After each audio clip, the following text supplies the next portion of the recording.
Here are the three people that are viewing my speech. Awesome. Hello. Hi, my name is Cameron Myers, and I'm talking about teaching English as a second language as a profession that can bring Christ's value of love and expansion of his kingdom to the entire world.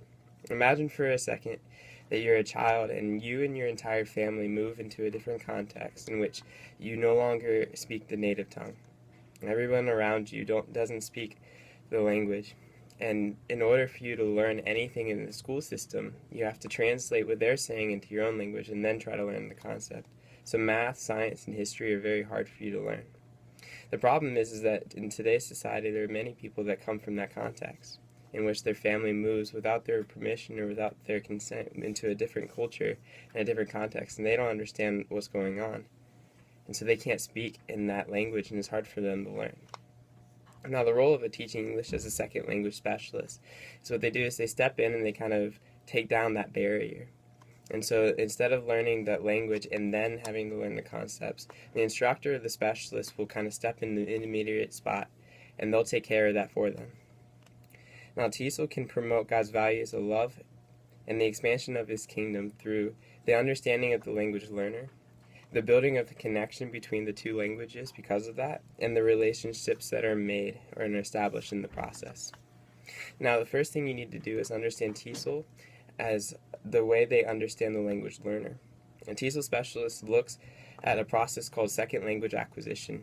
Second language acquisition is the way in which students will learn a second language, either adults or children, and all the mental processes, the language processes, and anything else that is involved in that. Now, according to Susan Gass, a person who wrote a book on second language acquisition, she defines that languages are all defined by principles and parameters. And if you're able to tap into those, you can completely aid in someone's second language acquisition. This is the specialist's goal. You try to understand the difficulties in which the learners are trying to go through to get to learning a second language. And by that, you make a common ground. And then afterwards, you're able to overcome those difficulties together.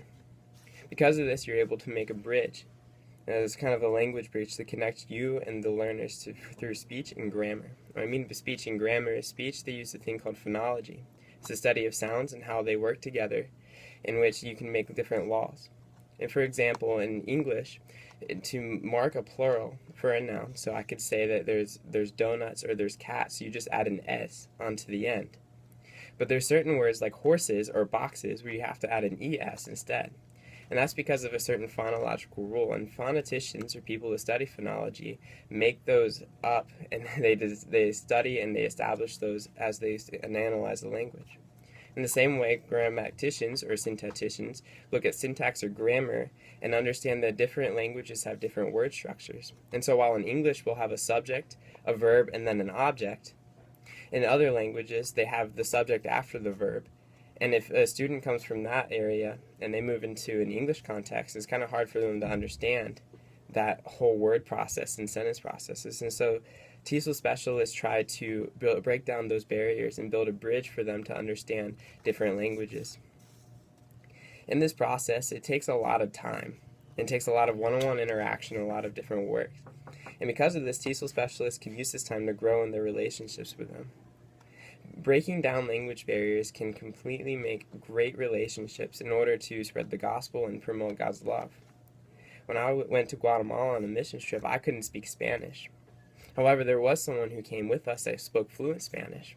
And while I was able to get kids to play carnival games at a town, and had a big crowd, I wasn't able to present the gospel. But then when he came along, he was able to do it completely and clearly, and the message actually really went through, and it was well received. Now, the way that he did that was he understood the language. And see, language can be used as a bridge. And TESOL specialists know that, and they use that language barriers and break them down in order to connect with people on a deeper level. So imagine once again that you're in that language context where you don't understand the language, you don't understand what's going on. But now you have someone with you that can help you grow, that can walk you through this language process. And instead of you having to learn everything about the language and then focus on the different materials, then they kind of take that with you. And then you can focus on the education that you actually came for. This is a way that they can easily spread the gospel, because if you're spending all this one-on-one interaction and you're building this relationship, then you have a lot of opportunity to be open about the gospel and open about religious issues. So as a believer in this field, you can simultaneously pour out God's heart to almost anyone in the entire world at the same time, while, as a TESOL specialist, helping them learn the language. Thank you.